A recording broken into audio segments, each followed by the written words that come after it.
pretty. Uh, I think that is style points. I think that sort of view, the thought process, shapes a good deal of how many fans assess this offense. But striking that when the Broyles Award nominees came out, Josh Gattis's name was on that list, and I think that maybe surprised some fans. Didn't surprise me when you look at this offense and look at the way that opportunities have been schemed, not always realized there, Al, but schemed. And then something that really sticks with me was, before the season, maybe it was back in the spring, where Josh Gattis, in a self-scouting moment with the media, he sort of said in passing, if I had to look back on the thing that I regret most about last season, that I wish I could do over, I didn't stick with the run game enough. I needed to ride the run game in the absence of certainty elsewhere. Ride that run, give your backs like Hassan Haskins an opportunity to carry you a long way. He's doing that this year. Yeah, no question about it. I think, the thing about the Broyles Award is it's picked by coaches, okay?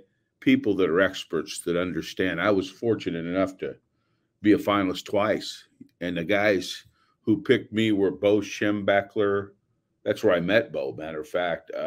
Tom Osborne, Bill McPherson, Don James. I mean, these are all legends, and I remember when I first met Bo, I said, hell, you picked me. I appreciate it. I didn't even know you knew who the hell I was. And no, I know exactly who you are. I follow this game, and he wasn't coaching, I don't believe, at the time, but he knew everything. So these guys are aware. I mean, they know who's doing the best job out there. And when you consider I think kind of the evolution of Michigan's offense.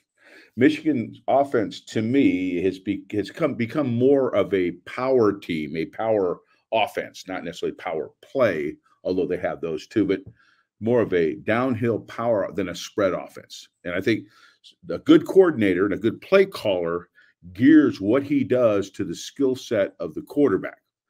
And I think that they've come to the conclusion that Cade McNamara is more of a play action, quick rhythm thrower, manage a line of scrimmage with the run game, do those kinds of things.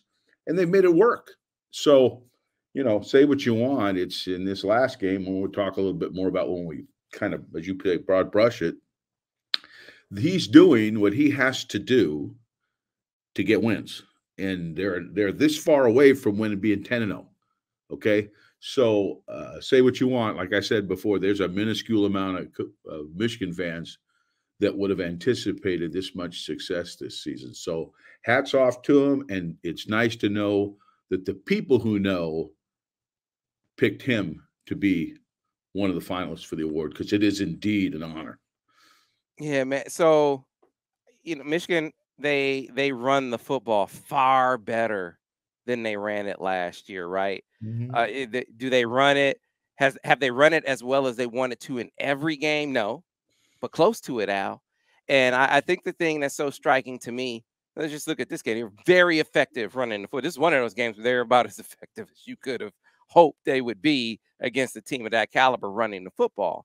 But they do it without zone reading, without a zone read quarterback. Mm-hmm. Yeah. They do it without, as we'll get into in this breakdown, without a lot of RPOs. They don't balance the equation. So they rely on physicality, block precision, correct, tailbacks that can win, that can win those battles, those one-on-one battles themselves.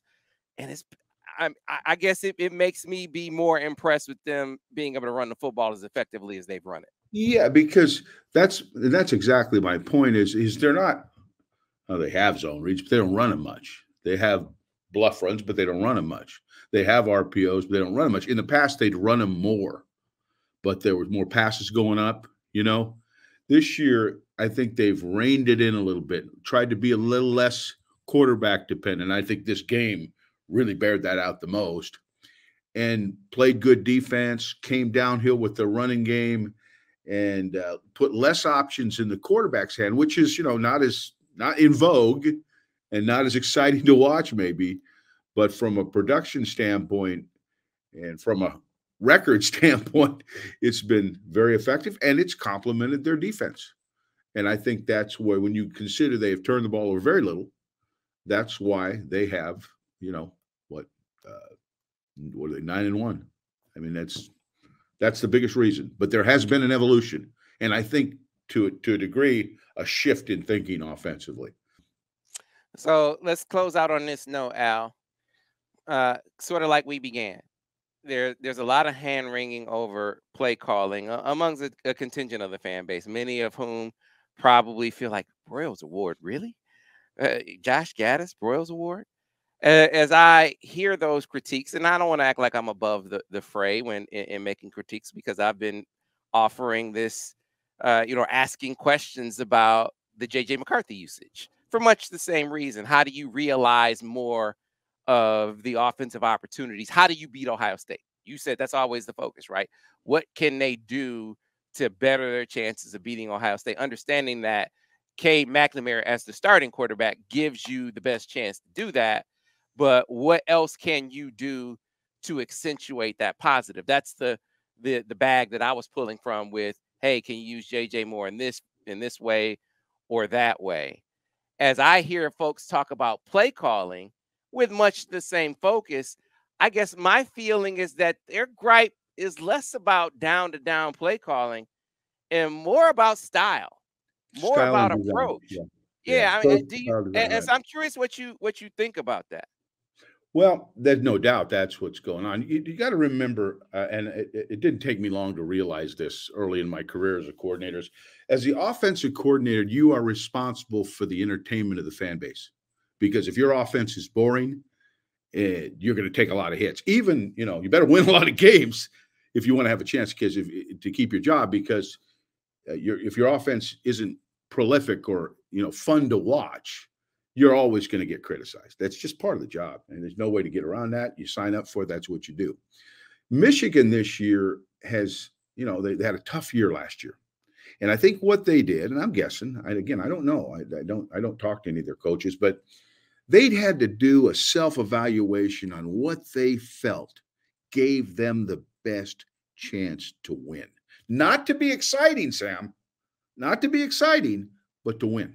Okay, and I think it evolved a little as the season went on, but there were messages out there from the beginning. And you talked to me about this very early on, because I didn't hear any of this. You were privy to more information on this than I was, saying that Josh had said that they were going to rely. He wished a year ago he'd have taken more off the quarterback and relied more on the run game. Well, right off the top, that resonates. And it really resonates 10 games in, because they have evolved away from spread concepts where there's little to no zone reading, right? Almost none in this game, a little tiny bit, but not much.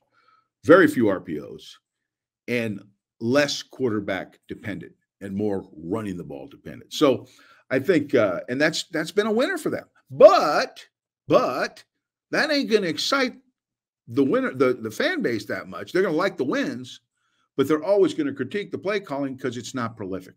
It's not exciting. It's not fun. Ohio State's scoring all these points, and they're doing, why can't we get as good as players? Well, this is what fits. This is what's put them 9-1. And say what you want, criticize all you want, but the production's been there, and this is what they are right now. Now, I think in time they would like to get back to more balance, more zone reading, more shots down the field, more stuff that features the quarterback, much like some of these other teams are. But right now, for where they are, this is how they feel. This is what they feel they have to do to win, and it's working. Okay? It's working. Now, the $64,000 question, it comes up every week.